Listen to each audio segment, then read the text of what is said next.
How's that for a slice of fried gold? You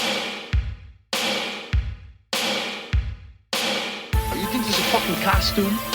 This is a way of life. I'll be back. There's a flesh wound. I'm not gonna hurt you. I'm just gonna bash your brains. Take your sticking paws off me, you damn dirty ape! I'm sorry, Dave. I'm afraid I can't do that. It's alive! It's alive! It's alive! I guess everyone's entitled to one good scare. The question is will Todd cry at this movie? Well, Gary, I mean, I guess now we have a goal. Yeah. We need to make Johnny Mnemonic really emotional for Todd. All right, you guys ready to roll? Yeah. That's right. Let's freaking do this. All right. Well, hello and welcome to Cinema Shock, the podcast exploring the stories behind your favorite cult and genre films. We do all the research so you don't have to. This is the last podcast you'll ever need about Johnny Mnemonic. I'm J-Bone, and this is heaven. Wait, wouldn't I be J-Bone if anyone's J-Bone? That's fair. Just Okay, because fine. of the alliteration, you know. Yeah. All right, fine. I'm one of your hosts, Gary Horn. And I'm your other host, Justin J-Bone Bishop. And I'm writer, comedian, Mr. Todd A. Davis. And I'm thinking what a mess we're in. Hard to know where to begin. But thank you for joining us for the first episode in our series, Virtual Insanity, the cyber thrillers of 1995. All right. We're doing something new, guys. I'm excited for this because I loved our Jim Henson series, but it was a lot and it got heavy. Yes. Like we all got very emotionally invested in that series. Mm-hmm. And now we're going to do something really some really stupid movies. Yeah. That's what we're doing. The flip side of the coin. Let's be honest. We're doing some really stupid movies, but good stupid, fun stupid, but you know, a little more fun and not that obviously the Muppet movies are a lot of fun, but we're going to do a series that's a little more willy-nilly, a little more, you know. Yeah. A lot less crying. I mean, yeah, a lot less. Yeah, a lot less crying. Hopefully. Well, we'll see. Time will tell. So, in this new series we're doing, we're going to be taking a look at a handful of movies that are celebrating their 30th anniversary this year. 30 years, goddamn! I feel like I oversold the I feel like I was about to do that Chris Rock character that, like, good Lord, that's a lot of years. No, I was just gonna say that it didn't hit me that this movie, like, that this has been 30 years since this movie came out. Yeah, It just we're makes getting me old, feel my super guy. old. Oh. Yeah. It's been around longer than most of our listeners' failed marriages. This was 95 is a memorable year for a lot of reasons. Like the VMAs that year was really good. And Wait, was that the one, the Dennis Miller? Was that the Dennis Miller year? wasn't it the one that the Foo Fighters played on the roof or something like that? Wasn't that Maybe. My 95? wife's going to kill me for not knowing that. I was going to say, I feel like I've had this conversation with your wife before about 95 and all the cool things that happened that year. It's also the year that you figured out you could chat with strangers on the internet. Like, I cannot believe it has been that long since 13-year-old me first had cyber sex with a 37-year-old man pretending to be an 18-year-old girl. And I was discovering myself in a secondhand pair of Jinkos. It's I wonder what she's doing now.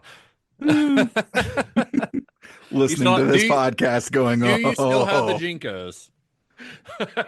No, that would Jinkos are back, though. Do you know that? You know, Jinkos are back? Yeah. I mean, I don't know if they ever left, but they're like, I keep getting ads for them on Instagram.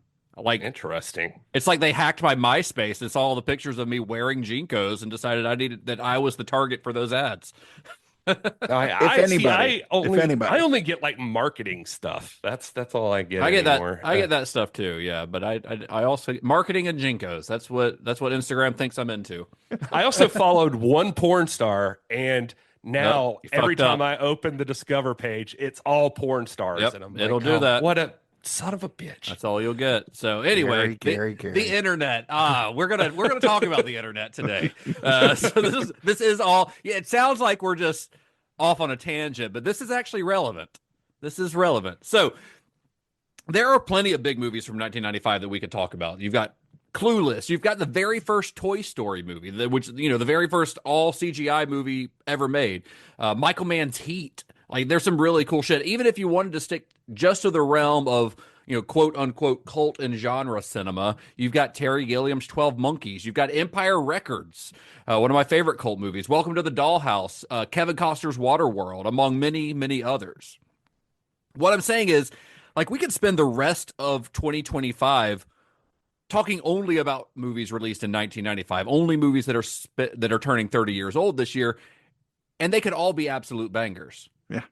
It was so stacked. Like, you got Batman Forever, Mortal Kombat, Showgirls, all in the same damn year. And I feel like I've been overusing on this show the term fever dream lately, but that's what this year feels like when you look at all the stuff that came out. Yeah. It's a good year. It's wild. I didn't realize how stacked it was until I started looking at stuff for this podcast. And a couple that we've talked about on the show before, like you mentioned Showgirls, but also David Fincher's Seven was released in 1995. That's turning 30 this year. But instead of like trying to look at, because there are so many, it would be impossible there's no way we could hit them all without missing something critical, So we're going to instead tighten our focus a little bit and look only at a specific, not even just a specific genre, but a specific corner of that genre. For this series, Virtual Insanity, we are discussing some of 1995's biggest cyberpunk films. We're not going to talk about movies that people actually like, is what you're saying. We're here to dive headfirst into the digital dumpster fire. Every movie is somebody's favorite, Gary. I like That's all true. of these movies. I was going to call it digital dumpster fire. It's a digital trash can fire. That's more accurate for this. And then mid-90s cyberpunk is like where the special effects are all Windows 95 screensavers, and every hacker in the movie looks like they're digging through the dumpster behind a Hot Topic. That's what's happening. Yeah. And yeah. 1995, I think it'd be more like a Spencer Gifts, probably. Yeah, you're probably right. And now, thanks to this title that you've given it, we got to have that damn Jamiroquai song in our head, too. Yeah, which, yes, I know did not come out until 1996. So I don't want to hear about it, but it was just too good of a title to not use. I already worked some lyrics in, folks. Oh, excellent. Good. Yeah. Now you got to learn the dance from the music video. I was about to say, guys, there's something wrong with my office. Like the things keep moving. Furniture keeps... I need to start seeing the room spin behind you. And I need you to wear the hat. I was dangerously close to seeing if I could find the hat, man. No. So you may be asking, why cyberpunk? Well, when I started looking at the movies released in 1995, I noticed a trend in the types of movies being released. See, 1995 seemed to be a turning point in the popularity of the internet. See, in August of that year, Microsoft would launch Windows 95, one of the biggest operating system launches of all time, and one that came with a $300 million promotional campaign that included a commercial featuring the Rolling Stones song Start Me Up, which is clever because the little start button, on Windows, and also a 30-minute video that I think they referred to it as a cyber sitcom, starring Jennifer Aniston and Matthew Perry at the peak of their Friends popularity. Can we talk about how bizarre that Windows 95 video is? It's really weird. They literally paid two of the biggest stars in the world to explain how to right click, and it's just real odd. It's really weird. It's an instructional video. I was picturing what's the equivalent of that? I was trying to think for younger people. It's like you get Chris Pratt to host a TED talk about how to use iOS 18. yeah, exactly. It's I don't know. It's and 90 kids now wouldn't even get the Rolling Stones reference. It's Start Me Up's gonna be on a Viagra commercial now, not like a but I mean I think it's hard to explain to someone who wasn't there to witness it, but Windows 95 was actually a huge deal. I mean, it was everywhere. It was like I was too young to buy a computer, but I remember seeing Windows 95 stuff everywhere. Yeah. And Windows 95, probably most notably, was the first ever release of a Windows OS that included Internet Explorer, opening up the World Wide Web to millions of households for the first time ever. And then 10 days before the launch of Windows 95, also in August, earlier in August of 1995, Nintendo released Virtual Boy, a virtual reality gaming console that brought the world of VR into living rooms across America. Either of you guys have that? I did, and I was gonna say, if you've never used a Virtual Boy, let me explain that experience. It's like if Satan designed a shittier Meta Quest, and it was made just to torture people and give them chronic migraines. That's what it was for. It's like you slap like a red and black seizure machine onto your face, and you try to play Mario Tennis, and your eyes start bleeding, and your neck seizes up like a rusty lawnmower.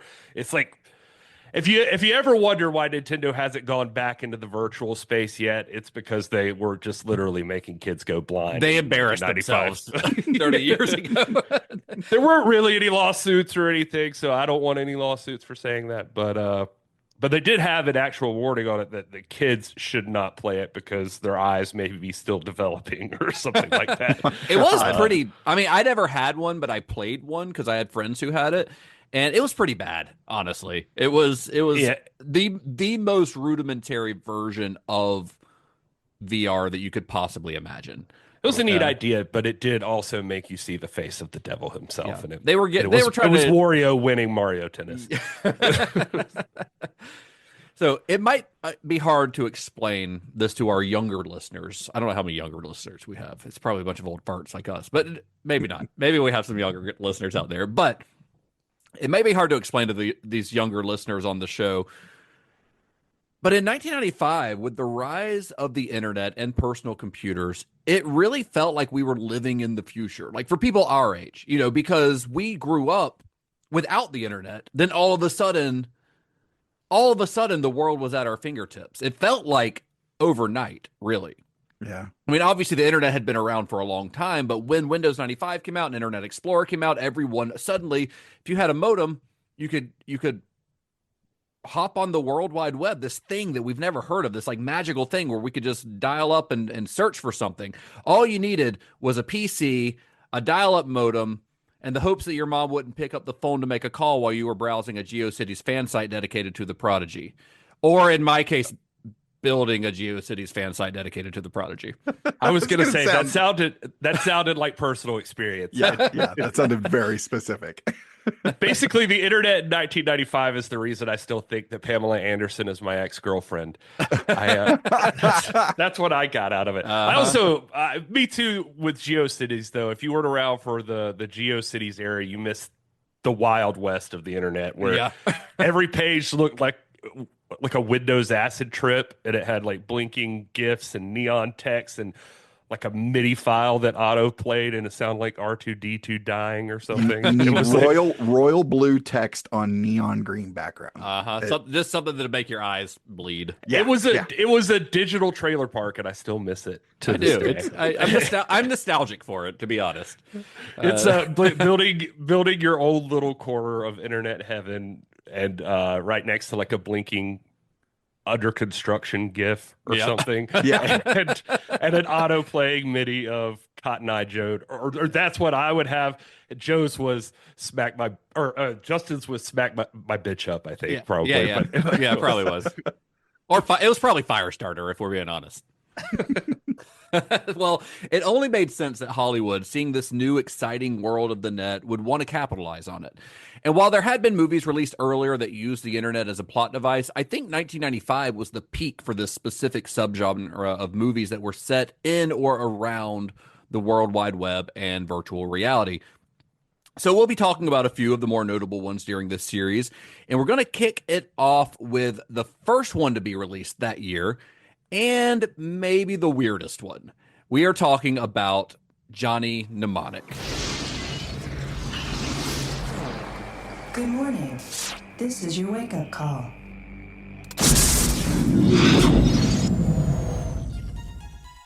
The year is 2021. It is no longer safe to transmit information. Phones, computers, and satellites are all vulnerable. But there is a solution. Your storage capacity? I can carry nearly 80 gigs of data in my head.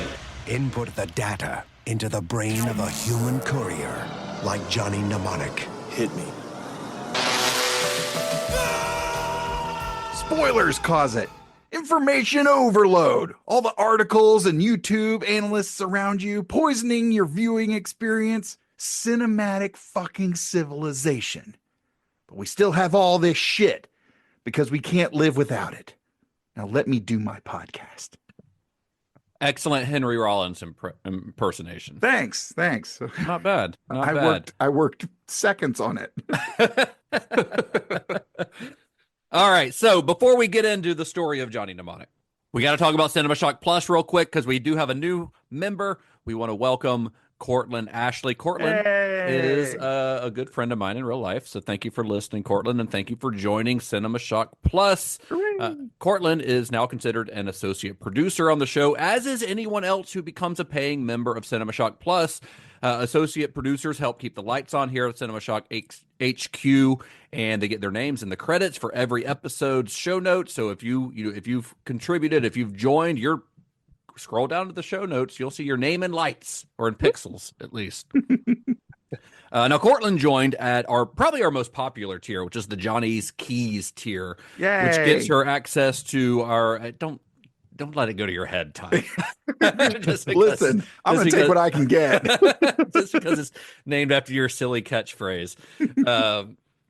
Anyway, Johnny's Keys tier gets you access to our extended episodes of the show. And those extended episodes not only have special features like our further viewing recommendations and our Somebody Needs a Nap segment, but they're also published 2 days earlier than the standard episodes on our free feed. But this week, we're actually debuting a new feature that gives you yet another reason to join. So we're trying something new for this series, this Virtual Insanity series. We're going to see how we like it. We're going to see how you like it. Please give us feedback on it because we think it's a fun idea. But anyone who's listened to this show long enough is aware that our episodes can be pretty long. I don't know if you guys have noticed that. But and that's even without the bonus content. That's like before you throw in an extra 40 minutes of us jabbing on the bonus or on the extended episodes. The shows can be long. And that's just what happens when you go as deep into the story behind these movies as we do. But for this series, we're going to try to split the story of each movie into 2 episodes. But instead of releasing them every other week, you'll get new episodes every week. So what that means is what you're listening to right now is the first half of our look at Johnny Mnemonic, and in just 1 week, we'll release the second half of the story. So you get a little bit of Cinema Shock in your ears every week, but you're getting the first half and the second half of the story. If we get into a movie that it doesn't have nearly as much stuff for us to dive into, we might make a 1 episode, one here and there, but it's just whatever the story of the movie dictates, basically. So many hours is daunting. Yeah, it is, However, if you are a member of Cinema Shock Plus at either the Johnny's Keys or the Be Excellent tier, Be Excellent also gets you the video episode. If you're on either one of those tiers, you'll also receive the full story with all the added special features you've come to expect as one single mega episode, basically the same format that we did all through our David Lynch and Jim Henson series. So you're going to get one big long episode 2 days before the first half of the story drops for everyone else. Does that make sense? Yeah. So not only are you getting to listen to 2 days early, but you'll actually be getting the second half of the story more than a week before everyone else, like 9 days before everyone else. So that's not a bad deal. Yeah. So you're still getting your long episode every 2 weeks as a Cinema Shock Plus member. Everyone else has to wait a week for the second half of the story. But I think that's fun. I think it'll be fun. It's an extra little bonus content, but it also, for those who aren't paying and just are fine with just getting the free feed, we still appreciate those people listening as well. We want to give them a little bit of content every single week instead of making them wait 2 weeks. So yeah. It's a good value. It's a really good value. I think so too. Yeah. We actually, on the next level up, we edit out Todd. For $15 a month. It's just me and Gary. For $20 a month, you don't have to listen to any of us. I was gonna say, fellas, let's keep that going. we'll block you on Instagram. For $20 a month, you'll never hear from us again. But anyway, if you do join at either of those tiers, the $5 or $10 tier, you'll also get exclusive discounts on Cinema Shock merch, including the What Would Jim Henson Do t-shirt that we just recently released. That's in the store now. Anybody can buy that. You don't have to be a member, but if you are a member, you get a little bit of a discount on it, as well as access to our watch-along of the first season of Twin Peaks, plus whatever other bonus stuff we decide to throw your way. Again, that's all for as little as $5 a month. Go to cinemashock.net/plus. And as always, we are very, very thankful, forever grateful for everyone who has joined so far. You make it easier for us to do what we do and to pay, like I said, to keep the lights on, the virtual lights, the website hosting, the podcast hosting, all that stuff. Nice. So Cortland, you're a badass. Yes. Thank you. Actually, Thanks, is Cortland. a badass. Cortland is a badass.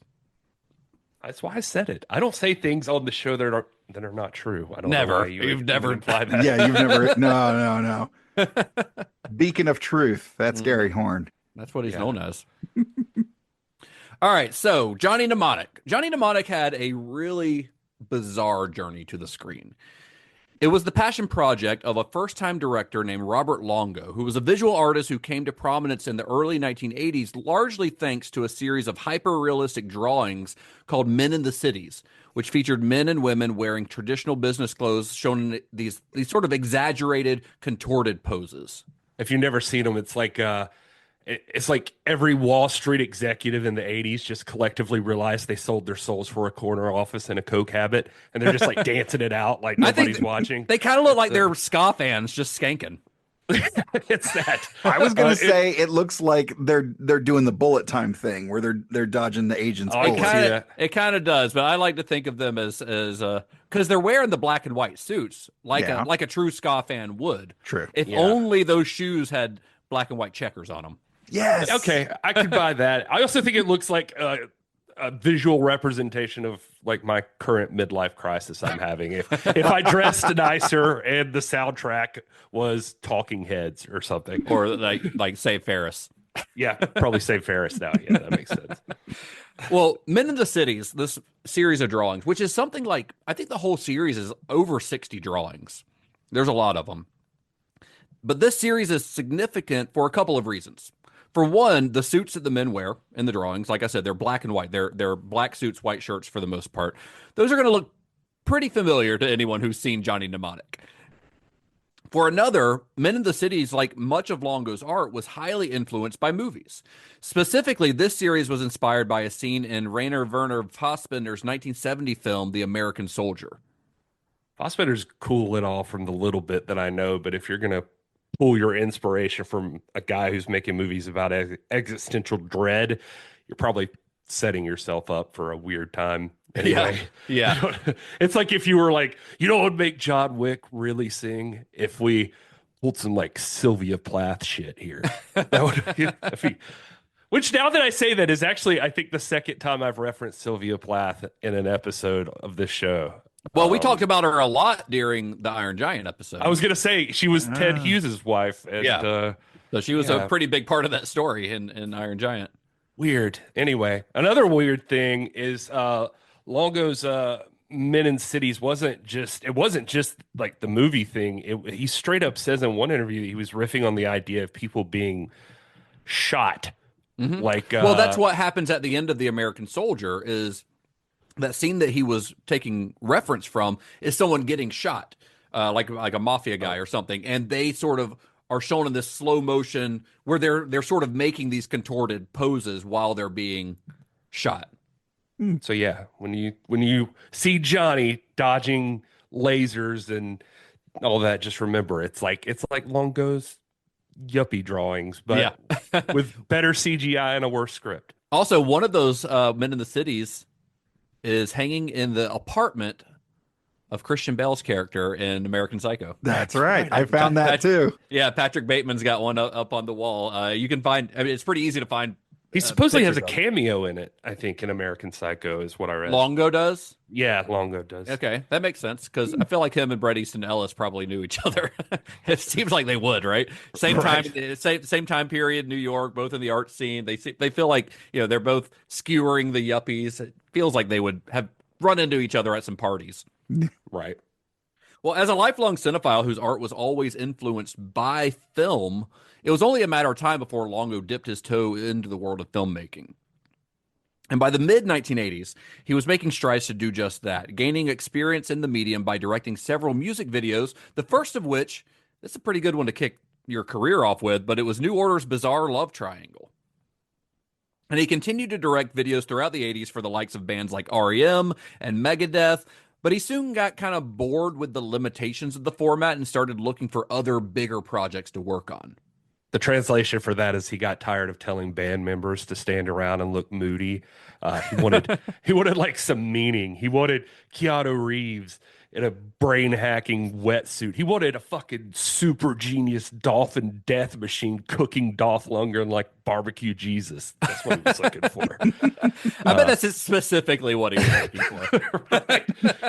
And if you haven't seen Bizarre Love Triangle, it's the one with random violence and people looking confused in stark rooms, bawling. It's a lot like the movie. Yeah, it's a New Order video for sure. It is. It actually, if you watch it, it does look a lot like the fucking passkey to Johnny's brain that they use in the movie. So on the TV screen. Yeah, exactly. Like because it flashes around a lot, like it's doing that thing. But I love the idea, though. By the way, that he was like, "Oh, I did New Order, REM, fucking Megadeth." Yeah, he did more. Those were just examples that I gave, but he did get bored thinking like there are only so many tricks I can do in this medium, which is not necessarily true. It depends on who. I mean, look at David Fincher or Mark Romanek or somebody like that. I mean, there are a lot of other things, but that wasn't where his interests really lied. And he had never set out to be a music video director. That was just kind of how he was learning how to be a filmmaker. And then in a twist of fate, Longo was at a party one night where he met a guy named Bob Krasnow, who happened to be the president of Elektra Records. So as luck would have it, Krasnow was on the cusp of launching a new division of Elektra that would focus on film and the growing home video market. They were trying to get into movies, into making movies, basically.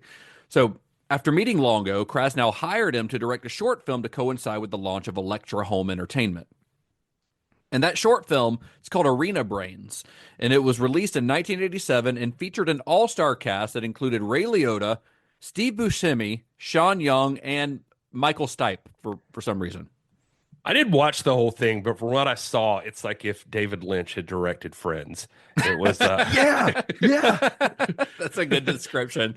It's like it's basically Longo jerking off with a camcorder while Ray Liotta wanders around looking for his career. That's what's happening in the whole movie. I'm just kidding. It's kind of interesting. It's like he's showing the studios, hey, I can waste money too. Well, Arena Brains, it was pretty well received on the festival circuit. It got some good reviews. And excited by the response that it received, Krasnow wanted to continue working with Longo and offered him $1.5 million to fund a feature-length film of Longo's choosing. And what Longo wanted to do was to adapt a work by a writer whom he'd collaborated with in the past, cyberpunk pioneer and Conway, South Carolina's own William Gibson. He didn't grow up there, but he was born there. Yeah. I think he moved when he was a baby, though. I don't think he remembers Conway, South Carolina very much. Yeah, probably not. Does anybody? Yeah. I feel like, Arena Brains, I also didn't finish it, but what I did see was you can kind of see him going in this direction of like, this is the mood that he's into, the type of dialogue back and forth. It kind of makes sense that like Gibson was an inspiration and he wanted to go in that direction. So it makes for a good companion piece, honestly. If you're gonna watch Johnny Mnemonic, go ahead and make a little double feature and watch Arena Brains first. Yeah, it's on YouTube. It's half an hour long. Yeah. So for the uninitiated, for those who may not be aware, because we're just talking about William Gibson like everyone should know who William Gibson is, because everyone should know who William Gibson is. It's true. But if you don't know who William Gibson is, he is a science fiction writer who practically invented what we now know of as the cyberpunk subgenre. It was Gibson, in fact, who coined the term cyberspace. If you've ever heard the term cyberspace, it did not exist until Gibson wrote it. He first wrote it in a short story called Burning Chrome, and then later expanded on the concept in his first full-length novel, Neuromancer, which is one of like the seminal works in cyberpunk fiction, or in science fiction period, if we're being real. And Johnny Mnemonic, the short story Johnny Mnemonic, was one of Gibson's earliest stories. It was, I think, his second ever published story. It was first published in Omni magazine in 1981, and it is kind of one of the like the building blocks of Gibson's expanded literary universe, featuring characters and concepts that would later be integral to both Neuromancer and Mona Lisa Overdrive. Neuromancer's the only thing of his I think I've actually ever read, if I'm being honest with you. And this was like back in high school, and that was because like a nerded video store I worked at said it like, this is the Old Testament of cyberpunk, bro. It's good. Neuromancer's good. It's why every one of these 90s hacker movies is going to look like they're filmed in a basement with green screen CRT, like hacking stuff. I don't know.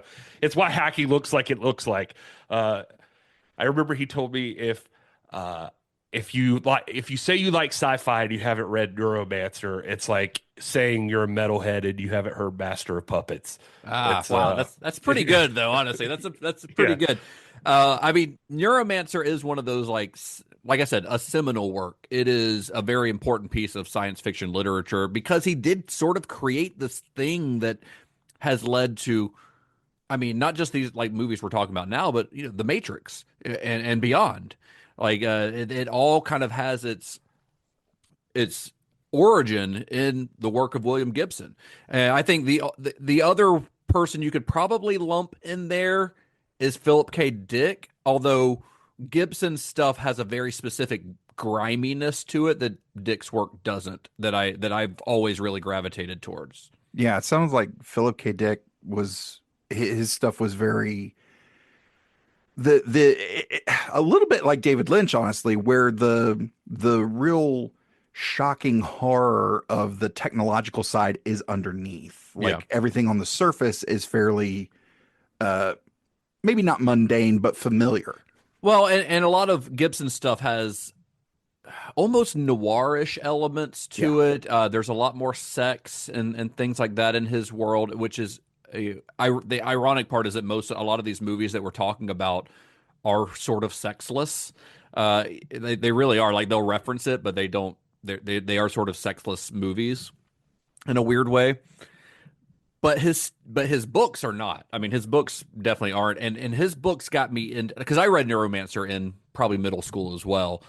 And it got me into that sort of weird subset of science fiction that ultimately led me to like Tech World and stuff like that. William Shatner's Tech World, which is something else. Oh yeah. And let's say I was far too young to be reading those books in like 7th and 8th grade because he was a horny man when he was writing those books. I was gonna say I mean, Kirk already. fucks. Yeah. I mean, that's his thing.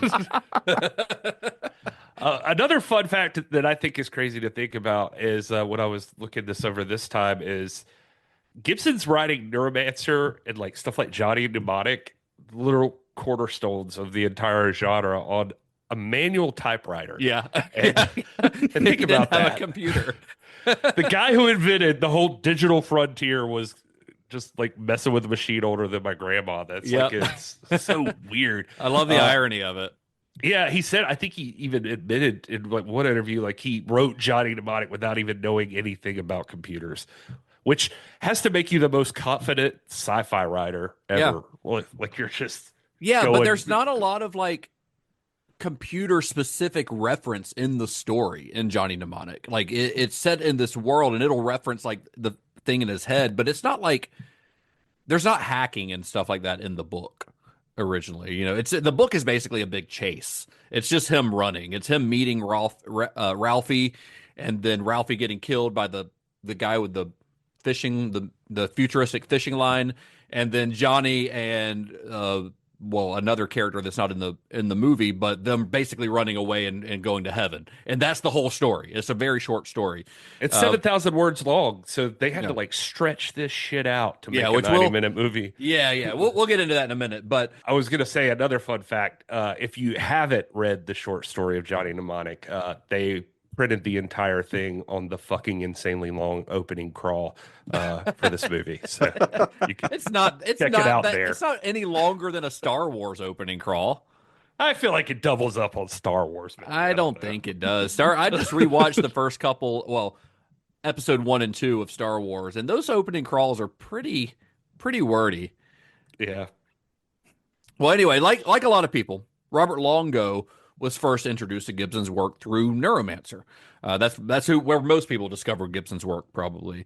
And he was an immediate fan, and he would actually later hire Gibson to write the text for several multimedia theater pieces that he was directing.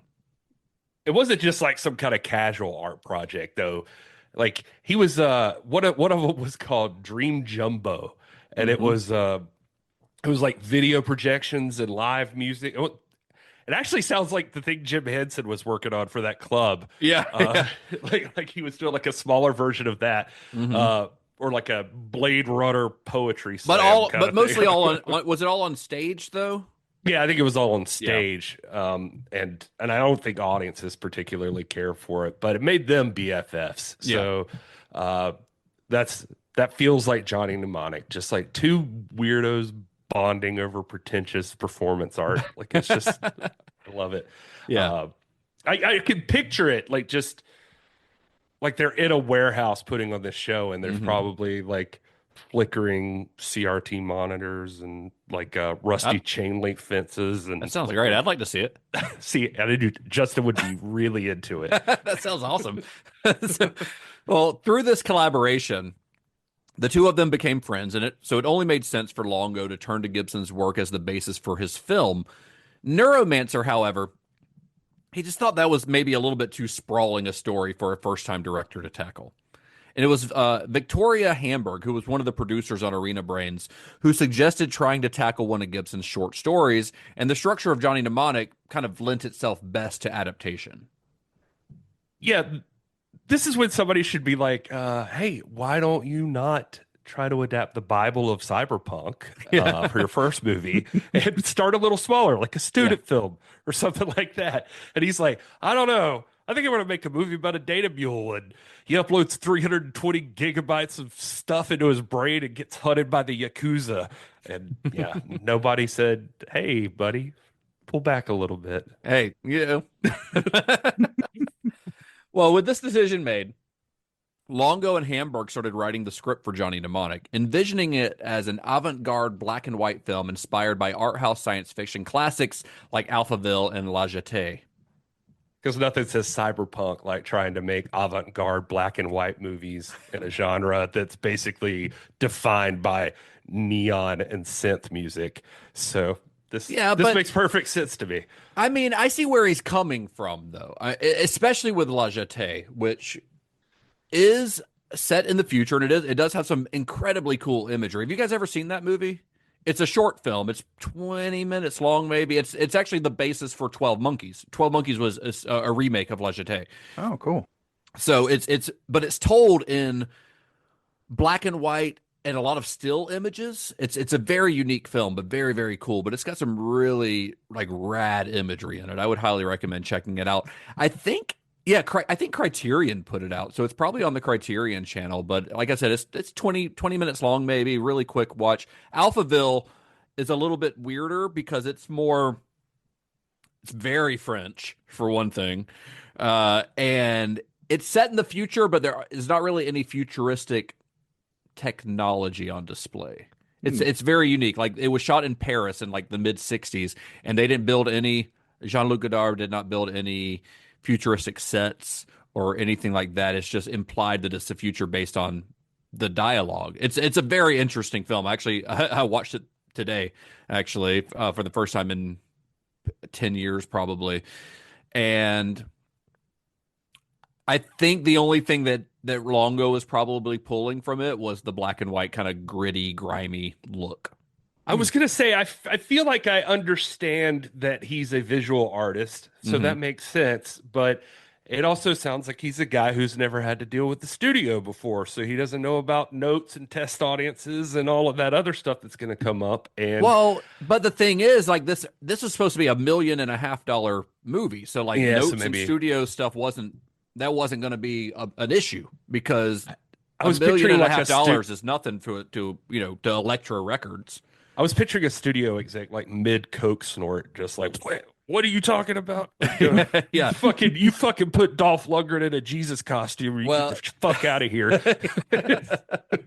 All right, so cut to a few months later. Development on this film is moving along pretty well, and they're about a month out from the official beginning of pre-production. They're getting the script finished and put into shape, and they hit a bit of a bump in the road, a pretty big bump in the road, actually. You see, Elektra Records was a subsidiary of Warner Brothers. And in 1990, right when Longo was developing his film, getting ready to go into pre-production so they can start shooting this thing, Warner Brothers merged with Time Incorporated. Now, this was a huge merger. Huge. It brought together two of the biggest media companies in the world. So naturally, that meant a lot of moving parts. And one of the victims was Johnny Mnemonic, which, like many other projects that were in the early stages of development, it was put on hold indefinitely. You said bump in the road, and it sounds like you tripped and fell into a bureaucratic gangbang. Like It's more like they slammed the door in your face. It's not today. The situation's a little bit more than I expected. Yeah. I saw an interview in Wired with Longo, and he sounded, you could tell. I could feel for him. He said he felt like a pawn in a chess game being played by idiots. He does not hold back in interviews, I'll tell you that. There was still a chance that the film could get going again after the dust on this merger settled, but rather than make Longo wait to see if and when that might happen, Krasnow released the director from his contract so that he could try to get the movie made at another studio. But by this point, Longo was so fed up with the whole bureaucratic bullshit that had ground his film to a halt that he decided to put the project on the back burner for a little while. He's like, I'm just going to make some more art, some more theater, experimental theater pieces, and we'll get to this movie later. So cut to a couple years later. Longo makes an acquaintance with another powerful and influential Hollywood figure, producer Joel Silver. Nice friend to have. Yeah, good friend to have. Yeah. If you want to make movies. Yeah. Right? Or buy cocaine, because I bet he's got a hookup. Probably. The two of them first met at a fancy restaurant in Paris where Longo happened to be living at the time. And Longo, after this dinner, he ends up giving Joel Silver a tour of the city. And the two remained friends afterwards. And then when Silver heard about this Johnny Mnemonic script that Longo had written, he showed some interest in coming on as an executive producer. Yeah, supposedly it wasn't like they just stumbled into each other. Like Longo was introduced by there was an artist, Julian Schnabel. Julian Schnabel, yeah. Schnabel. Okay, see, Schnabel, I wasn't yeah. super familiar with them, but I guess that's a mutual friend of both fellas. Julian Schnabel was part of that big New York art scene in the 80s that Longo was also a part of, along with Andy Warhol and Jean-Michel Basquiat. Schnabel actually directed the Basquiat biopic that had with Jeffrey Wright as Basquiat. So Julian Schnabel has directed 3 or 4 movies, but that was his first one, Basquiat, which is a wonderful movie. David Bowie plays Andy Warhol in it. Gary Oldman's in it as Julian Schnabel because he's a character in the movie as well. Great movie. Yeah, he I guess Silver was coming off like Hudson Hawk, and it had been a flop. Not great, them. yeah. And he was had been talking about looking for edgy projects, and he was trying to rehab the cred, basically. And so Julian introduced them, and he kind of looked at it as like a chance to cash in on cyberpunk that he felt he could see coming, and then That was all like in this Entertainment Weekly article I was reading, and Silver, I don't know. It just seemed like Silver's like, I made Lethal Weapon. I can handle some weird ass script. Right. But I don't know. It's like if you ask a porn director to direct something about the church. I don't know. It's like somebody's still going to end up getting fucked, and it's the audience. Now, we have talked about Joel Silver on the podcast here quite a few times actually over the years, so I don't want to get too in the weeds on his history. Cliff's Notes version of this is that by the early 90s, this guy was one of the most successful hit makers in Hollywood. He'd already produced blockbusters like Commando, Gary mentioned Lethal Weapon, Predator, Die Hard. Like the guy had a pretty long winning streak there for a while. He invented action in the 80s and 90s.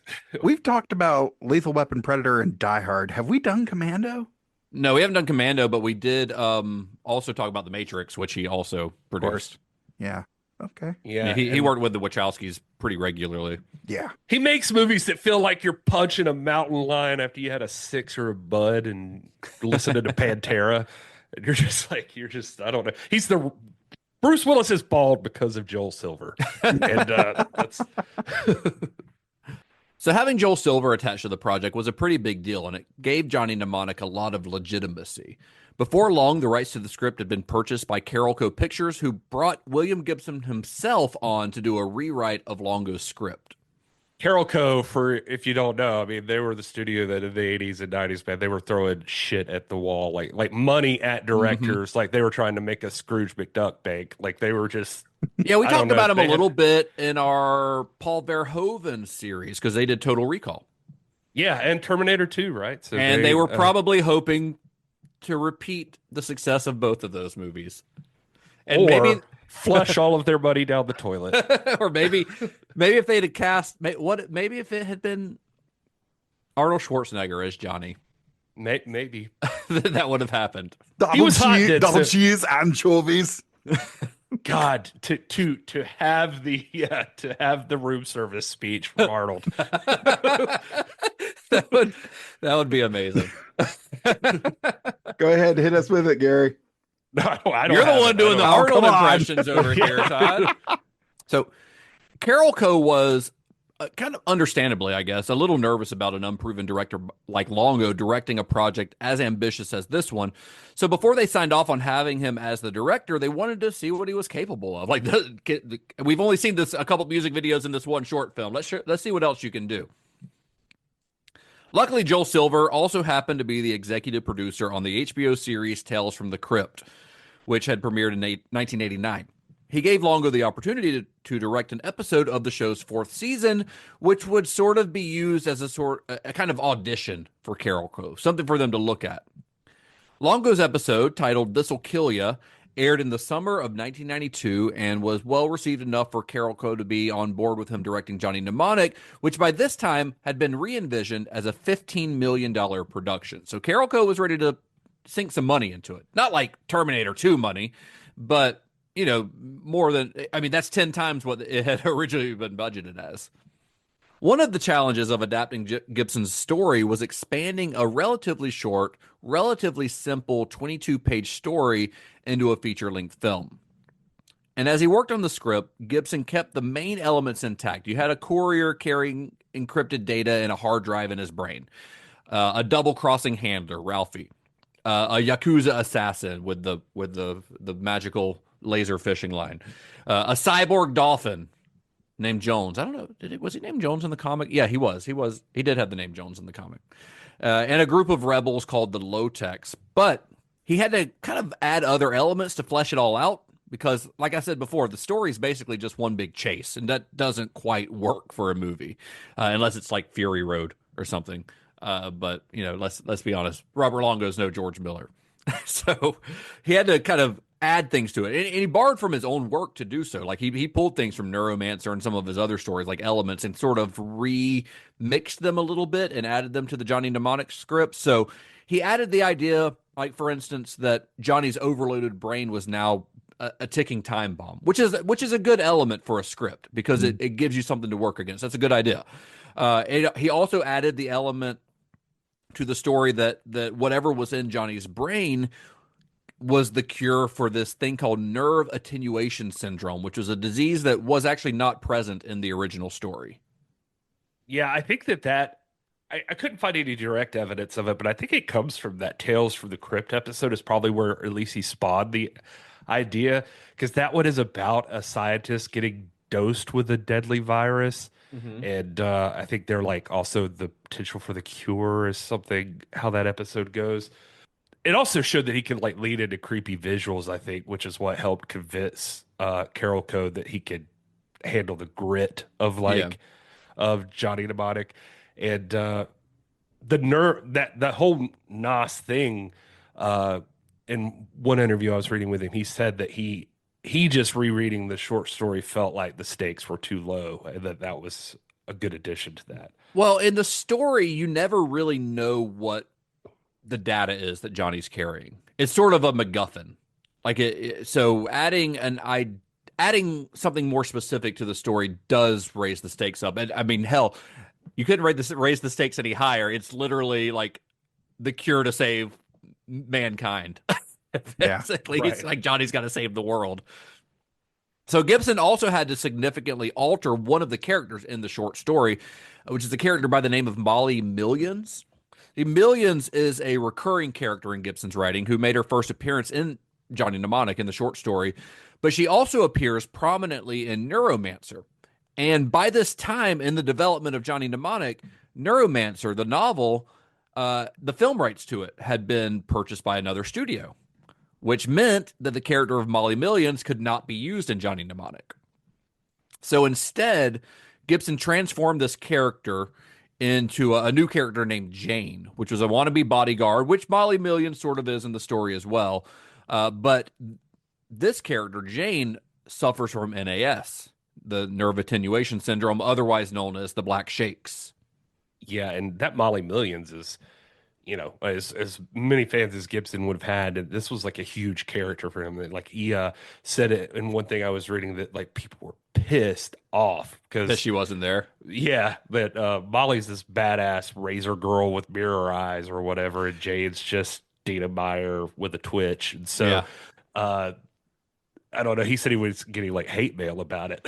She wasn't in the movie. Molly is like, she has some augmentations like Jane does, but yeah, she does have chrome eyes, like implants. So her eyes look like mirrored chrome, and she's got razors that have been added to her fingers so that she can slice and dice. It's a pretty fucking cool character. Nice. Yeah, no, she seems awesome. And I don't know, the NES starts sounding more. There are weird moments of prescience. Prescience. For sure. Yeah, I'm sure we'll discuss that as we go, because there absolutely are. Yeah, but yeah, this whole process seemed kind of tough for him. Like he talks about wanting to walk away like multiple times. I think in one he even mentioned like just in pre-production it felt like they were trying to turn what he was thinking about into like a Die Hard clone. It just seemed like they just wanted a quick action movie, basically. Right, which is not what he was writing or what he wanted to make. Yeah. Well, in the end, neither Silver nor Carolco would be involved in the final product. The movie lingered in development hell at Carolco for a while, but the final nail in its coffin came in the form of Rennie Harlan's infamous flop Cutthroat Island, a movie that is actually in the Guinness World Records as the biggest box office bomb of all time, and whose monumental failure completely put Carolco Pictures out of business. Like, that's how bad that movie bombed. Like, they had to close shop because of this movie. Damn. This is what I was talking about with them flushing money down the toilet. Yeah. That movie single-handedly killed pirate movies until for like 2 decades. Until Pirates I was of the going to say, Caribbean. until Johnny Depp stumbled in dressed like a drag queen that loved Keith Richards. Like, it was dead up until that point. I know. I feel like we should do a Cutthroat Island episode one day, just because I want to like dig into the story behind what the hell happened there. Yes. Well, the project, Johnny Mnemonic project, it managed to stay alive thanks to the Canadian production company Alliance Films, who offered to help finance the film, along with about 20 other international financiers. So here in the U.S., it was Sony's TriStar Pictures that signed on to distribute the film. But there's people from all over the world, Japan, Europe, like everywhere, who are putting some money into Johnny Mnemonic. And while those international investors did help the film get made, it also meant that there were a lot more people that needed to be pleased, all of whom felt that their opinions mattered more than anyone else's. So you got a lot of cooks in the kitchen here. And it didn't take long for it to become pretty clear that Longo and Gibson's vision for Johnny Mnemonic was going to be compromised. It sounds like it's now become a gangbang of bad notes, and I don't know. This is why this movie feels so schizophrenic half the time. Oh, and I did want to mention like Alliance Films for what it's worth, their Canadian savior, our future 51st state. They were known for like bankrolling like quirky stuff at the time, so it wasn't. I guess it wasn't unusual for them to step in. Like they did Crash, I think, with Cronenberg. Yeah, which was a Canadian production, obviously. Yeah. Well, he was big in that. So, but yeah, he was big in Canada. He was big in Canada. I don't know where I was going with that. The very Canadian David Cronenberg. But yeah, there was a Fangoria thing I found that was talking about just like how the global vibe of the movie comes in here with Alliance, like you're talking about with the Yakuza subplot and extra gore, like a different cut of the movie we'll talk about eventually happens, and Longo was like fighting the whole time with like trying to keep some of his artsy stuff that he wanted, his shots that he wanted in there, but they were like forcing him to stick more action in the movie. Yeah, and that hasn't happened quite yet. I mean, right now, all they know is they've got the money to make the movie. Finally, like we've got the money, we get to make the movie. So first things first, it's a movie called Johnny Mnemonic. We got to find us a Johnny. So they were actually able to do this pretty quickly, pretty early on. They secured Val Kilmer for the role of Johnny, but the involvement of foreign investors meant that a lot of the casting conditions, you were kind of alluding to this, Gary, a lot of the casting conditions had to be met so that the film would appeal to various international markets. Every country, they're like, hey, we got to find somebody who people in our country are going to buy tickets to see, Kilmer came up because Longo had worked with him on The Doors, which is Oliver Stone, but Longo was second unit director in that movie. No shit. I did not come across that information. Huh. Yeah. So that's interesting. Yeah. So he apparently contributed a lot to like the visual style of that movie. Interesting. But he had a real admiration for Val Kilmer, apparently, that he talks about. And I love that guy. He just felt like that Kilmer was the guy that this was from Premiere Magazine. Said he saw him as capable of carrying the film's emotional and physical demands. Yeah. And that he also felt like Val Kilmer had a real rock star energy that you obviously would have seen in The Doors. Mm-hmm. So he thought that would work well for Johnny. So that I could absolutely see Val Kilmer in this role. It would be a very different performance than what we have here, but I could definitely like see him doing this movie, especially like mid-90s Val Kilmer, that era of Val Kilmer. So they've got Val Kilmer on. Now all these other financiers, they want all these other, international actors to be cast in the movie. So we've got German actor and cult movie mainstay Udo Kier cast as Johnny's handler Ralphie. I love Udo Kier. I always get excited when I see him show up in a movie. I love him. I love that guy. One day, I want us to do Flesh for Frankenstein and Blood for Dracula. They kind of fit into the midnight movies things we were doing last year, but I think they'd be fun to talk about. I think Todd would hate them. But they would be a good story. Anyway. I love Frankenstein and Dracula. Would I? Okay, the look on your face. These were produced by Andy Warhol. Oh, okay. I think they're great, especially Flesh for Frankenstein. But they are not your like typical Frankenstein and Dracula story. Udo Kier plays Dracula in that one. In Blood for Dracula, and he plays the Dr. Frankenstein, I believe, in Flesh for Frankenstein, if I remember right. It's been a while since I've seen it, but anyway, we'll talk about those one day. That'd be a good two episode, 2 movie series. Yeah. Anyway, back to the cast. So we've got Udo Kier there, German. Japanese megastar Beat Takeshi Kitano was cast as the corporate Yakuza kingpin to add a little bit of star power for audiences in Japan. We've talked about Beat here on the show in the past on Battle Royale, our very first ever roulette episode. No, second ever roulette episode. Wasn't, I think, Little Shop was first. Oh, Little yeah. Shop of Horrors. Yeah. But love Takeshi Kitano. He's awesome. A huge star in Japan. In fact, when the film was released in Japan, they included several extra scenes featuring Kitano that didn't appear in the North American cut. They made a Japanese cut of the film that made his character even more prominent. I do need to make a correction because I just second guessed myself from something I just said. And it is not true that Robert Longo worked on The Doors, but he knew Val Kilmer for something to do with that movie. But I don't see him officially there. So if he did, wherever I got that from, maybe I misread it in that interview, but he was there and somehow knew Val Kilmer because of The Doors. Okay. And so anyway, I don't want to be inaccurate, okay? Because I said I only speak the truth. Beacon of truth, Gary Horn. Yeah, there you go. That's right. Anyway, first of all, let me say that I also agree about Udo Kier. He is a national treasure. His whole IMDb page I'd say he's an international treasure. Yeah, that's true. That's a better way to put it.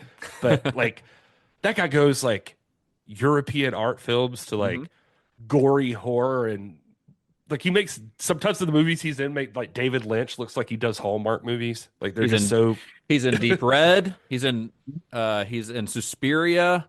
He is in Dracula 2000.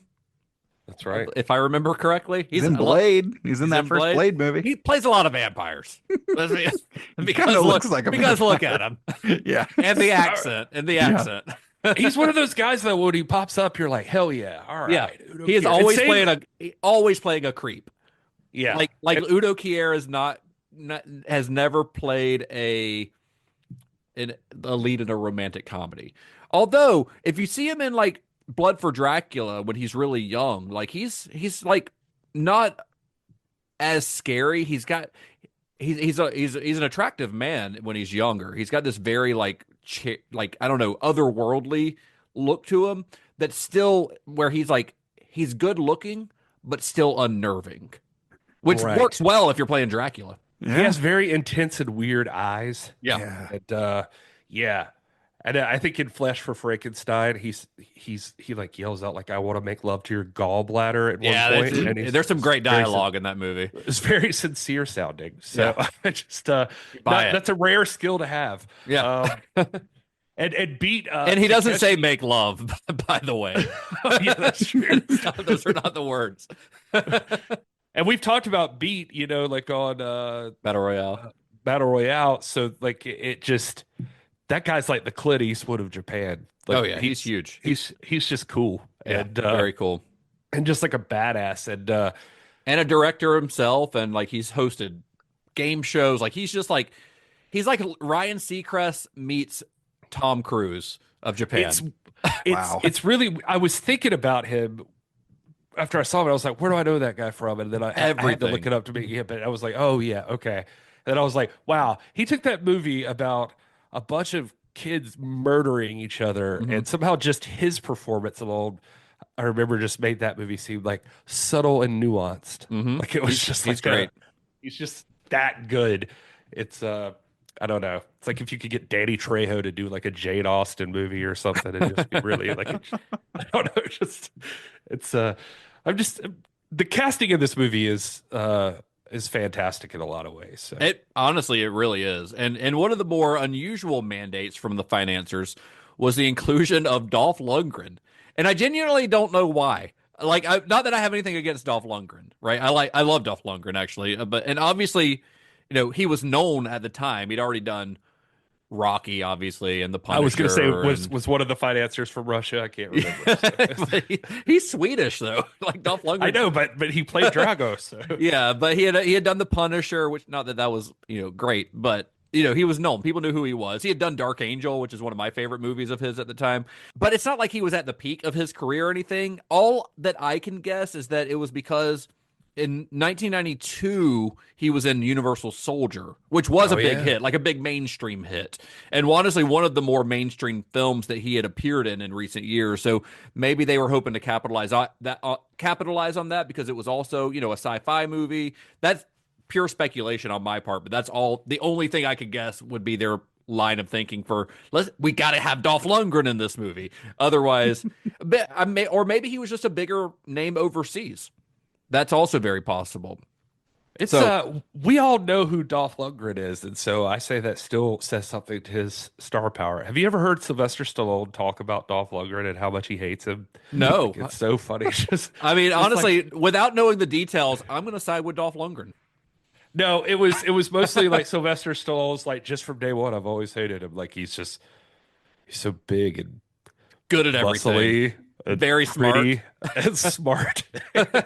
He's a fucking. He's a like a. Did they have like a master's in like biochemical engineering? Oh, I or think he has like a something? doctorate or some Yeah, weird like shit. he's Yeah, like a- he's he's like like a insanely biochemist or something, and like Crazy. So Him and Peter Weller. Like I want to hear those guys' conversation at a bar. Dr. Peter Weller. Yes, Dr. Peter Weller.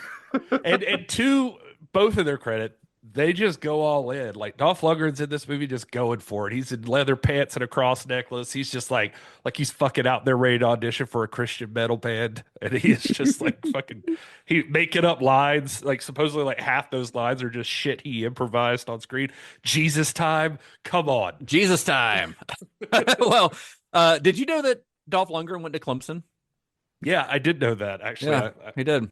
Wow. I mean, that wasn't the only school he went to, but that was one of the schools he went to. Yeah. Well, anyway, so they had to bring on Dolph Lundgren for this role, but the problem was Longo and Gibson didn't really have a role that was appropriate for him. There wasn't a character in the story that he could have played, so they took a minor character from the script. They called him the street preacher, but he was a heavy metal biker character that hadn't been in the short story at all. They had made him up for the script. So they transformed this character into the cyborg Jesus cosplayer that we see in the final film. And the cast was rounded out by Black Flag frontman Henry Rollins, who joined because he actually said he wasn't like a big fan of sci-fi, but he was a fan of Longo's art. And then you've also had rapper Ice-T, who also appeared in Tank Girl this very same year. Is that wild or what? What a double feature. Yeah. Like two 1995 weird sci-fi movies, both featuring Ice-T of all people. And save for the prosthetics, similar looks too. Yeah.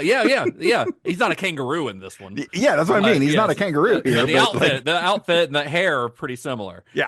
And then you also have Dina Meyer, who was a television actress. She'd been on, like Melrose Place and stuff like that. But I think she was on 90210 at some point. Yeah, she was like popping up on stuff like that. But she was making her feature film debut with Johnny Mnemonic. And we've talked about her in the past as well, of course. No, I give credit for Dina Meyer. I think that she's somebody I really like, and I wish she had done better. I wish that she had a bigger career than she did. I think she's very like charismatic. I like her.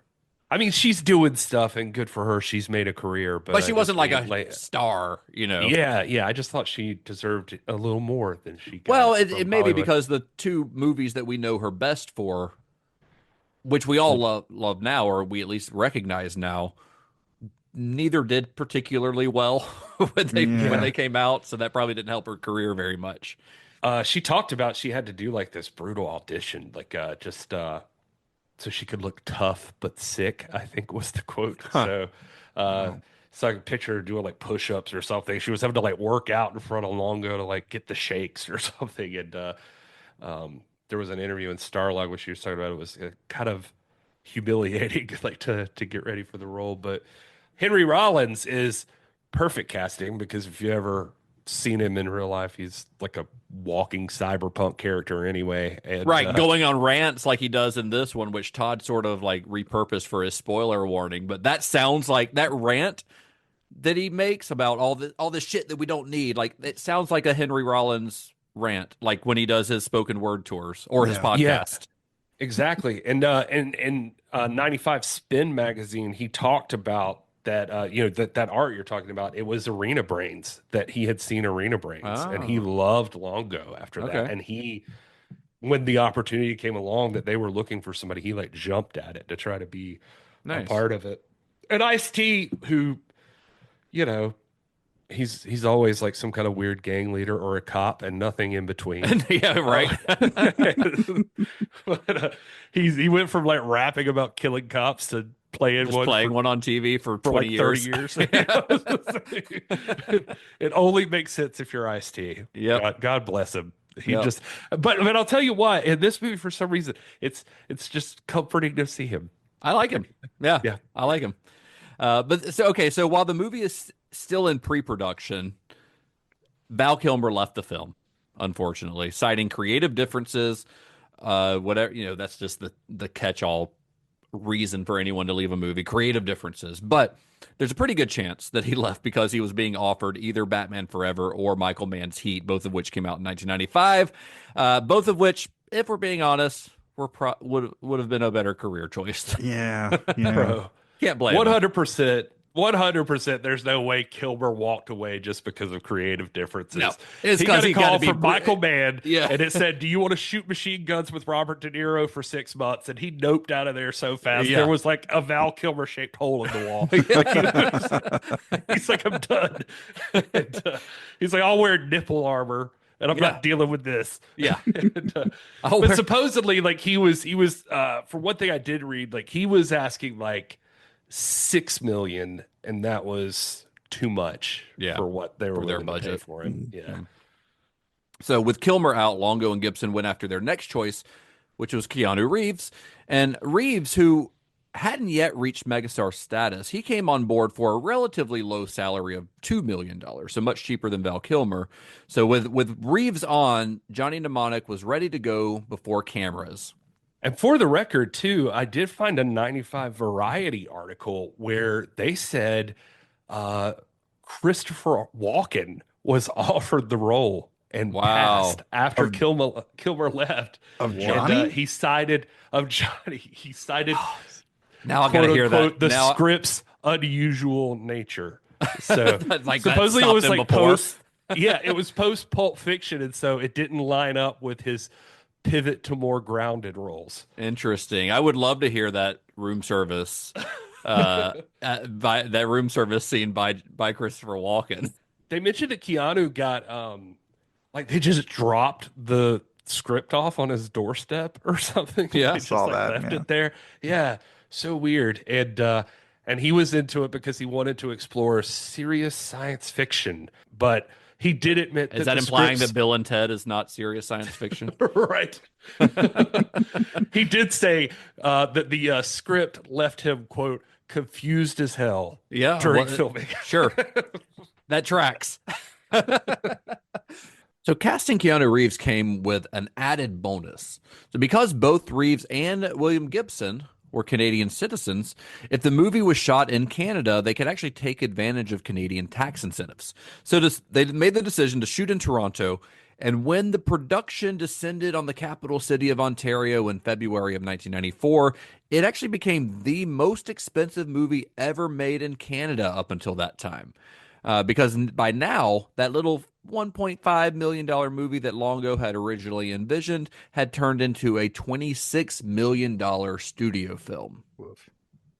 Canada, you fucking big, beautiful tax incentive giving, hockey playing, syrup chugging bastard. These guys. Where else can you take $1.5 million art house movies and turn them into $26 million movies? That's pretty impressive. The thing is, like, they couldn't get a $1.5 million movie made. They've said that in interviews. It's like nobody wants to fund a $1.5 million movie because they think it's going to be like a student film. So it was easier to get $26 million than to get one and a half. I saw that in the one interview where Longo was like, we couldn't do it for 1.5 million, so we did it for 26. Yeah. And $26 million is not like, I mean, huge by studio standards, but it's obviously still a lot of money. Is it also crazy that it's the most expensive movie ever made in Canada at the time? At the time. I mean, since then, obviously Canada has blown up as you know, it is Toronto's more movies are movie made. heavy. Yeah, exactly. So all kinds of big movies get made there now.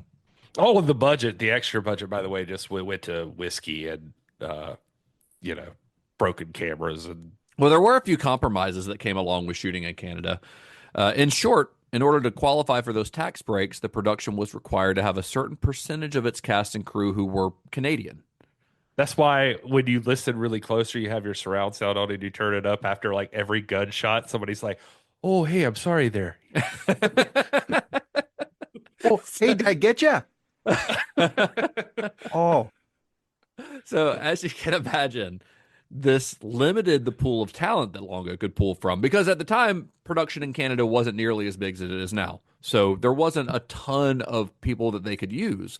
So, for instance, he'd originally tapped a guy named Michael Chapman as his director of photography. Michael Chapman is the guy who had worked with Scorsese on Taxi Driver and Raging Bull.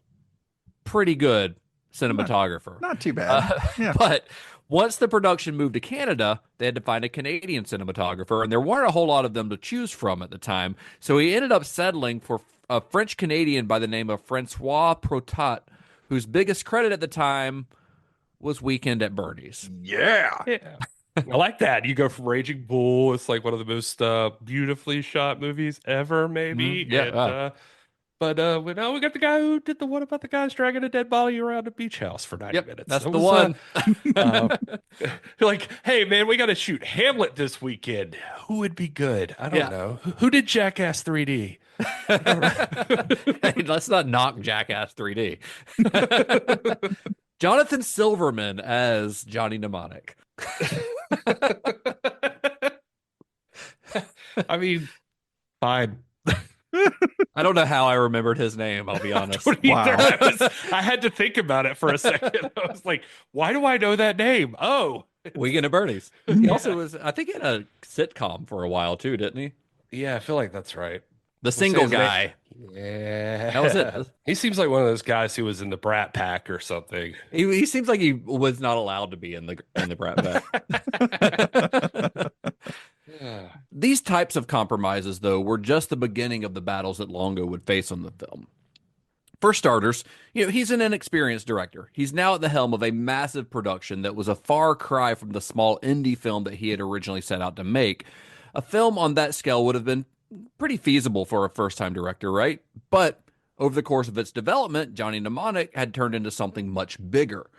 Longo got a taste of the film's scale on the first day of shooting when they filmed the opening street sequence, a scene that required dozens of extras, filmed outdoors in sub-zero temperatures, in the middle of what Gibson described as the most bitter, nightmarish winter in Canadian history. And I feel like that's saying something. Yeah, that is. There was legitimately like little anecdotal stories about like Keanu Reeves like allegedly had to like warm his hands up on the barrels of the prop guns just to keep from like losing his fingers. They were like, oh god. And Longo also seemed to have a hard time working with the actors. I mean, he got along well with them. He and Keanu are still friends to this day. But it seems like in reading, stories about the making of this, it seemed like he was maybe just intimidated by giving instructions to these seasoned performers who, honestly, they had a lot more on-set experience than he did.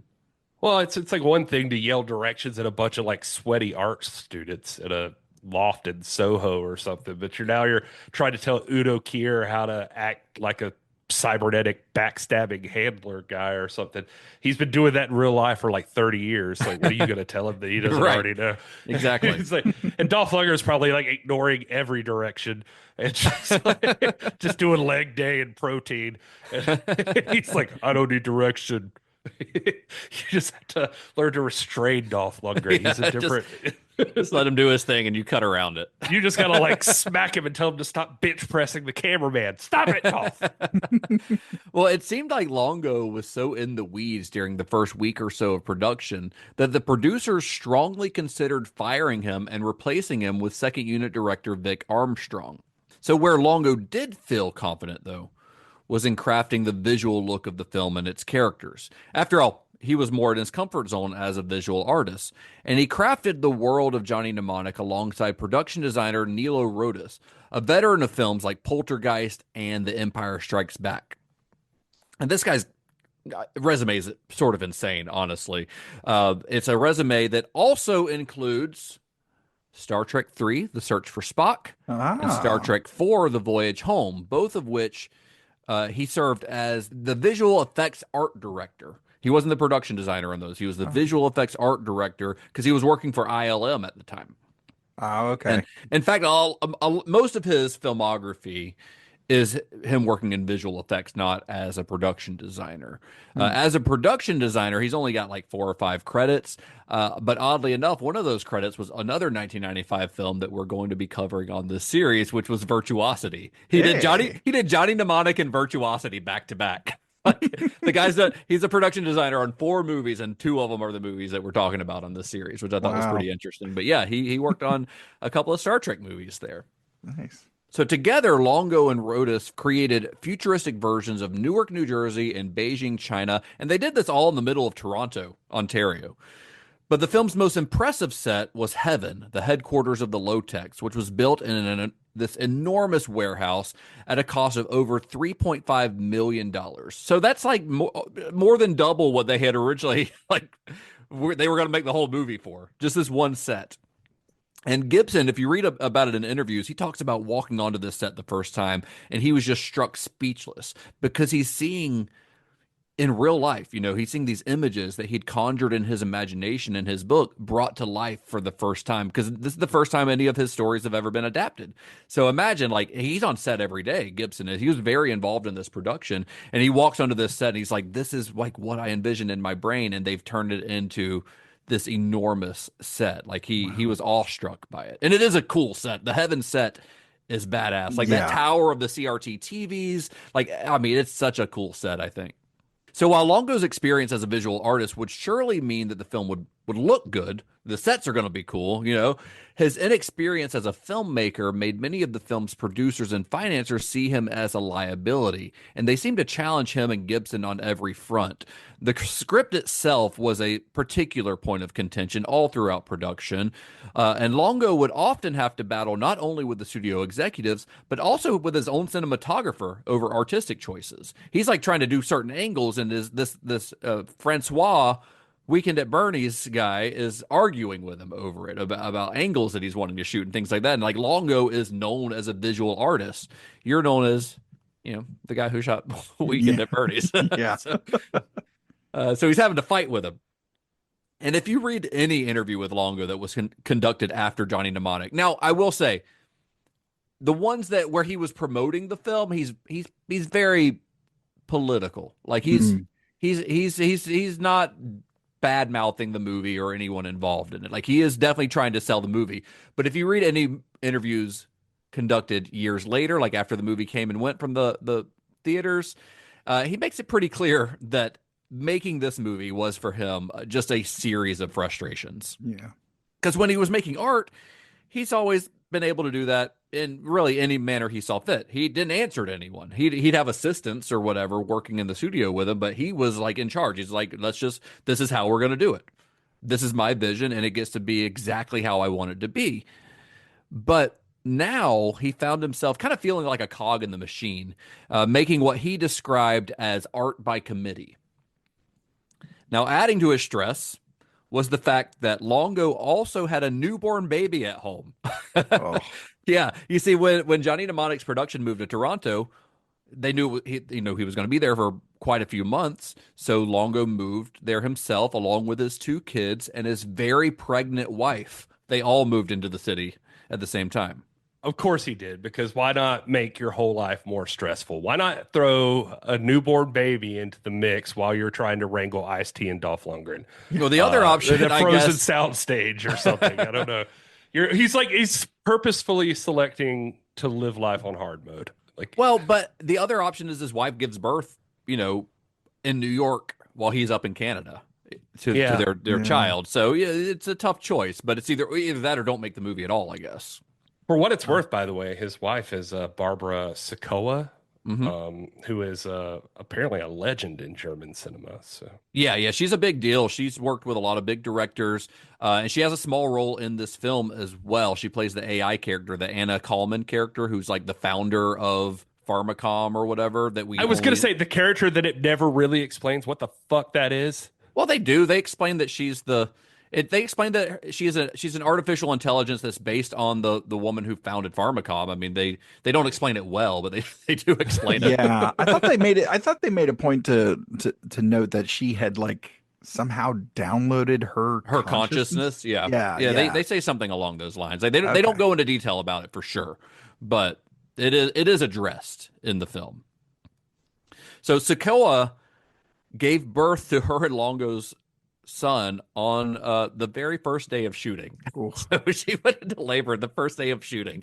So not only was Longo stressed about the production of the film and everything that comes along with that and being a first-time director and all this stuff, but he also had the added exhaustion of new fatherhood to deal with. So he's like shooting all day, and then he's going home at night, and you've got a baby who's up all night. So so he's dealing with all of this. And it was the frustration with the studios and the general exhaustion of the shoot that inspired one of Johnny Mnemonic's most famous or most infamous scenes, one that we've already referenced several times during this episode. It's the one where Johnny, in his own frustration, goes on a rant about this whole, situation that he's found himself in, culminating in him screaming about wanting room service. What the fuck is going on? What the fuck is going on? You know, all my life, I've been careful to stay in my own corner. Looking out for number one, no complications. Now suddenly, I'm responsible for the entire fucking world. And everybody and his mother is trying to kill me if my head doesn't blow up first. Maybe it's not just about you anymore. Listen. You listen to me. You see that city over there? That's where I'm supposed to be. Not down here with the dogs and the garbage and the fucking last month's newspapers blowing back and forth! I've had it with them! I've had it with you! I've had it with all this! I want room service! I want the club sandwich. I want the cold Mexican beer. I want a $10,000 a night hooker!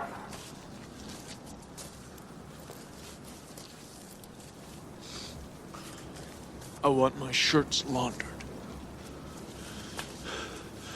Like they do at the Imperial Hotel. Johnny's feelings in this scene were sort of a reflection of Longo's own feelings at this point in the shoot. In fact, this scene was not originally in the film's script. Longo asked Gibson to write it. He's like, I gotta get this out, and I need Keanu to be my avatar.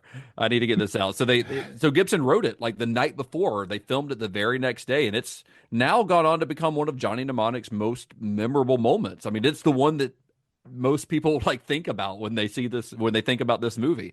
And it's weird. I think this is a moment that some people point to as being emblematic of the film's problems, specifically with Keanu's performance, which is often a point of criticism in the film. One that I happen to disagree with. I like his performance in this film. Reeves did purposely play the character of Johnny as a bit robotic, and maybe a more experienced director would have had him dial that back a little bit, but it doesn't bother me. I mean, I think it fits the character personally, and his delivery of this scene, I think, is really fun because it does feel a little bit out of place compared to his stoic delivery throughout a lot of the movie, like kind of robotic thing. He doesn't really show a lot of emotion throughout most of it. So seeing this, I saw one writer describe it as it's like when you see Spock smile every now and then. Right? It's like it gives it more impact. It kind of feels like that. I was thinking about it like, oh, he finally cracked. But then I'm also like, the movie opened up and you were in the fucking hotel room with the hooker, and you had the most stilted dialogue I've ever seen on a movie before. We're like, what are you doing, Johnny? Nothing, whatever your name is. Johnny, look over here. Okay, whatever your name is. It's it was real weird, and they had room service. He had the hooker. He had all that. That's before he got into all the shit. He wants to go back to that, but it's like 2 days later. Yeah, well, it's like a day later. He's grown accustomed to a certain lifestyle, Gary. The brain seepage was happening like pretty quickly. So he was, which is another weird part about the movie, because I think I was watching How Did This Get Made with this, and they were talking about like, does it feel weird that they get from place to place like really fucking quick? Like, well, it's all in New Jersey. Like, well, don't they go to like? Doesn't he have to go to like China or somewhere at one point? Yeah, There's like a they're place. they're in Beijing at one point. Yeah, Yeah, and it's just like I got to go to Beijing. Now I'm in Beijing. that's every movie though. That's like every movie. Like I've been watching all the But when Mission it starts off with like his brain is supposed to be seeping shit and he's got 24 hours to I survive. don't think he goes to something. Beijing during that period though. He starts in Tokyo, doesn't he? Oh, maybe he starts. Maybe he starts. Yeah. Yeah, Yeah, most it's of like the where he bulk- first bulk gets of the film takes place upload in or New Jersey. whatever. Yeah. I've been watching the Mission Impossible movies, which take place all over the world, and it's like they'll cut from one scene where they're in, Dubai to another one where they're in London. And I was like, you never see Tom Cruise like on an airplane, like having to like eating, Like checking his bags. yeah, like going through all that shit. Like he's just there all of a sudden. Like there's a lot of travel time in between these scenes. Like they're on a plane for 12 hours. But anyway, so Johnny Mnemonic wrapped principal production in May of 1994 after nearly 3 months of filming. And as we've discussed, it was a frustrating and difficult shoot in many ways. But what Longo and Gibson did not know was that their difficulties on the film were just beginning. And that, folks, is where we're going to pick up next week on part 2 of our look at the story behind Johnny Mnemonic as the film enters a very contentious post-production period. So it's going to be, it doesn't get easier for them from here. I'll tell you that. It does not get easier for them. Sorry to leave you on the edge of your seats. Yeah. Will the movie get made? Won't it? And you'll have to tune in next week to find out if this movie exists. Same bad time, same bad channel. I'm embarrassed. I'm embarrassed. You guys. We just had a love connection. Wow. Wow. I'll be seeing myself out. I quit. You just came out right then. All right. Well, you guys, as we wrap up, you want to let our listeners know where you can be found on the internet and all that stuff? I am at This Is Gary Horn, all spelled out on everything. And I am at Mr. Todd A. Davis on all the things as well. Okay. Wow. That was the shortest thing Todd's ever done on this show. Yep. Wow. How about that? Nailed it. And I am at Justin_Bishop on all the social media stuff. Cinema Shock is at cinema_shock on Instagram, X, Facebook, all that stuff. Or you can head to cinemashock.net to find all of our episode archives, links to our merch, links to our Discord, pretty much everything Cinema Shock related. And we are also, of course, on Substack. We're on Blue Sky. We're on TikTok. We're everywhere. We're everywhere. We're except Pornhub. I mean, well, you don't know about it, but and of course, cinemashock.net/plus gets you all the bonus content. You can hear this. Go ahead and hear the second half of this episode if you join right now. It'll be there. It's there for you, waiting on you. It's waiting on you for just $5 a month. Cinemashock.net/plus. That's all I got for this week, fellas. We'll be back next week to wrap up the story of Johnny Mnemonic. Until next time. May the wings of liberty never lose a feather. And be excellent to each other. Johnny has the keys. Johnny has the cure. Listen, I saved it for the end of the second half. Johnny has the cure. Are you doing that on the second half? No, Did I just spoil it? I'm doing a different one. Oh, then do that one for this one. Oh, okay. All right. You forgot that we were splitting this into 2 episodes, and you had to come up with 2 different Johnny has the keys. Yeah, that's true. Johnny has the cure. Thanks, Todd. Yeah, no problem.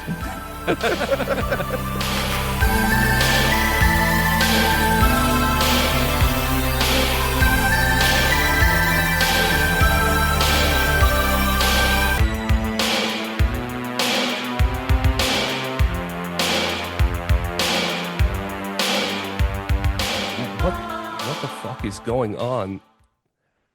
What the fuck is going on? No, I mean, is this the audition? Am I in the right place? Yeah, you're here. Just go ahead and give us your name to camera, and then go ahead and start with whenever you're ready.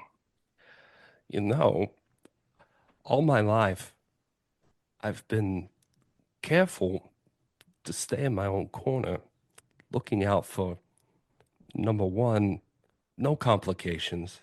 Now, suddenly I'm responsible for the entire fucking world and everybody and his mother trying to kill me.